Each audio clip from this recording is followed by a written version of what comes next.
میں یہاں آیا تھا بے نظیر آباد ڈسٹرکٹ میں، جب ہم نے بے نظیر آباد ڈویژن کی میٹنگ رکھی ہوئی تھی، اور یہ میری چوتھی میٹنگ ہے کراچی حیدرآباد میں، کو خاص کر کے میں آپ کے حاضر ہوا ہوں۔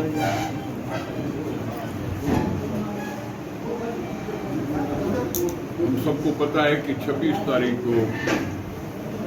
لانگ مارچ کا اعلان ہوا ہے پی ڈی ایم کی طرف سے، اور یہ جو بھی میٹنگ ہو رہی ہیں اس کی موبلائزیشن کے لیے ہو رہی ہے۔ عوام کی دشمن ثابت ہوئی، ہر طرفوں مایوسی پھیلائی اس نے،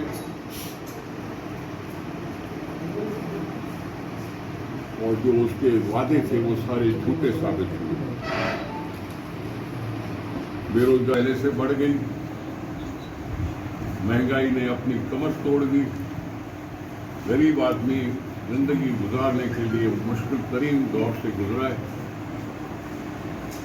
اور میں پھر سے کہہ رہا ہوں، یہ کسی ملک کے لیے بڑی شرمندگی کی بات ہے کہ وہاں بھی آ جائیں، اپنے عضو بیچنے پہ